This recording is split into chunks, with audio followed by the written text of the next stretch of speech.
Greetings, YouTube. As some of you may know from following my channel, I'm a crafter. Well, technically I'm more of a junksmith. I take things that were one object and I turn them into another object. In this case, I took a handle, turned it into a D-guard, took some wooden dowling, some steel conduit, and some bolts and acorn nuts, and I made a mace. But yeah, I'm a junksmith. But as a living, for what I do to get paid, I work in a factory. And we make parts, so that every 60 seconds, every minute, I am trimming a part.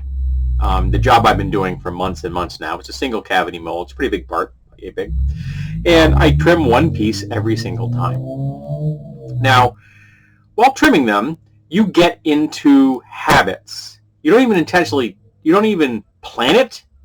It's just that as you're doing the part from the beginning when you're just learning it, over time, you figure out which is the best way to trim that particular part in question. Because you've been doing a lot of these things. I have done tens of thousands of this particular part, and I have done hundreds of thousands of this type of part before, which is a steel part with rubber on the outside. And you notice something over time.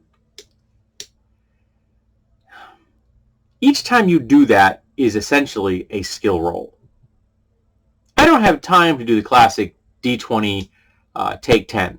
So I don't have time to, I don't have the opportunity to very carefully do it so there's absolutely no problems every time. No, I have 60 seconds. I got to trim it. I got to inspect it. I got to get it tested on a machine and then put into a stack or put into a box if the stack is full.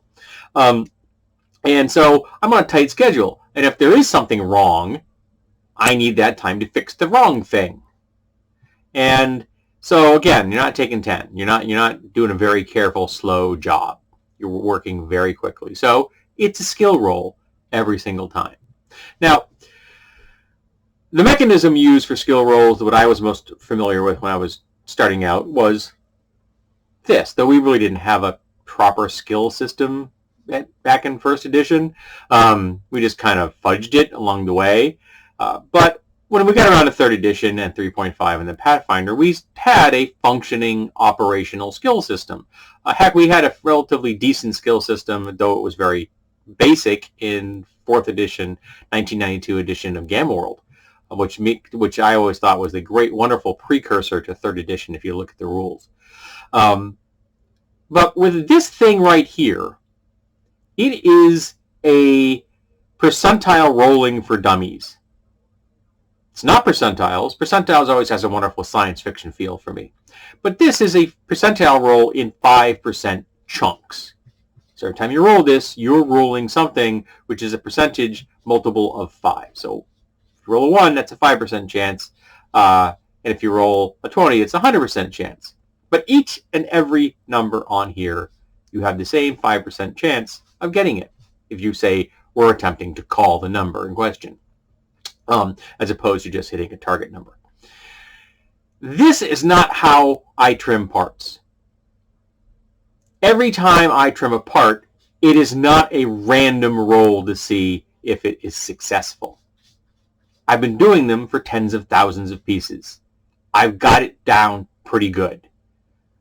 This kind of wildly varying result is not what I see in front of me every day at work. Nor do my compatriots at work see that. They do the same thing I do. They don't see this result. Yeah, newbies do when they're just training. But over time, you don't see this. Do you know what you see? You see this. You see a bell curve. You see 3 die 6. 3 to 18. A wonderful bell curve. Now, the average of these and this is approximately the same.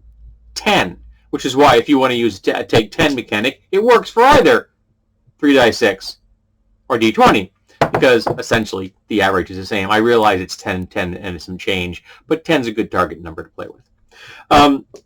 So this is what I see when I'm trimming my parts. I'm seeing an average. There are times when you hit a part, you roll a 3, that just seems like it is bound and determined not to be trimmed. And it's very frustrating.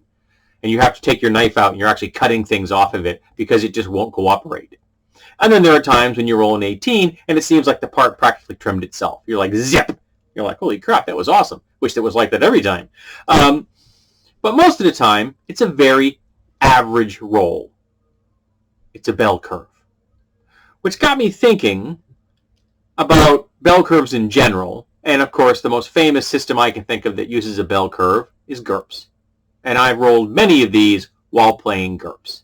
One of the big advantages of GURPS and other games that use a D6 mechanic, because there are other systems that use a D6 mechanic, is how wonderfully ubiquitous a D6. Now, these are kind of funky D6s. They got rainbow colors, but they're not hard to find. I mean, I bought these at an Ace Hardware for $2. So it's not difficult to find D6s that are a cut above the rest. And if you get really lucky, you might find something like this, when you can have all kinds of funky colors.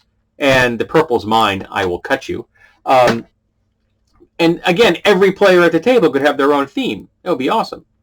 And you can adapt this mechanic, 3-die-6, to Pathfinder or 3.5. Now, if I remember correctly, I'm going to try real hard. I will link to the article where they talk about how to use 3-die-6 instead of a D20, because you have to make certain modifications to the system. Threat ranges for criticals are a little different. Things, a few things like that. Take 10 is take 10. Again, that still works.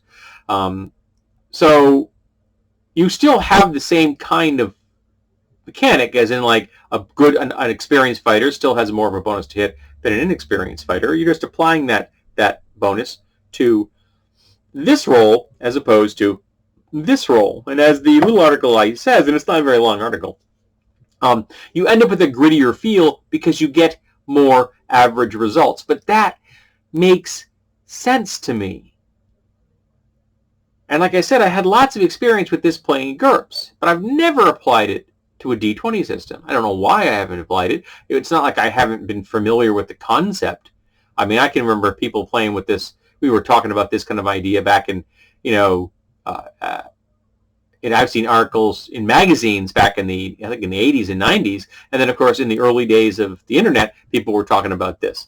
And we have the dice. I mean, hardcore AD&D players or D&D players were rolling these for their stats. So you have the dice available. It's just that we got tied into this. And the weirdest thing is that in the history of games, these were far more common than anything. And again, because they're ubiquitous. You can buy sets of 5 at Walmart. Lots of people have Yahtzee games at their homes. Again, some folks may have something like this either at their house or available at Walmart or Target or wherever the heck they're shopping. I picked this particular one up at Savers for $2. That was a great deal. So D6s are everywhere. Now, if you're going to use a pure D6 mechanic, as in you're going to use nothing but D6 in D&D, you're going to have to make some changes to like how you roll hit points for different classes. For example, in Pathfinder, for mages and sorcerers, this is what you get, so that's fine. But you get a D8 for some classes, and you get a T10 and a D12 for some other classes. So you'd have to make modifications to that to reflect this. I would just go 3 to 8. For like the D8s, just because it makes sense that the people with the D8s get a higher average anyway, so I wouldn't feel bad about their minimum being 3 as opposed to being 1. I don't have a problem with that. And you'd have to redo weapons and attacks. You might want to make blanket statements like light weapons do a die-6 and one-handed weapons do a 2d6 and two-handed weapons do 3d6, something like that. Something very simple, straightforward. You get the point. But you can add and subtract things from this. This is a real easy way to come up with a D2 or a D3. It works perfectly with a D6. But you end up with average results for combat, and that still makes sense to me. This represents a first-level fighter. Sure, they've been trained. They know which end of a sword to pick up. They know how to put a shield on their arm or hold in their hand, depending on the type of shield. But they're really kind of swinging on a little bit on the wild side. So this mechanic makes sense for a first level fighter, but it doesn't really make sense for a 20th level fighter. That's a tried and true warrior. She knows what she is doing. This makes a lot more sense for a 20th level fighter. A fighter that very rarely screws up. Most of the time, she's landing solid blows, attack after attack after attack. She's dangerous because she knows where to put those blows, and she lands them, and she hurts the target. Now, I've never used 3d6 in D&D or Pathfinder, but I know there are folks out there who have. So let's talk about using d6s in the classic D20 mechanic. Who's done it, and what has your personal experience been? And do you think that it makes sense for average rolls in skills and in combat, making more sense than in the wildly divergent results you get with a D20, which again is a percentiles for dummy roll. It is just percentiles in 5% chunks. So what has your experience been, and what do you think about the idea of using the most ubiquitous dice in the world for the system based on this?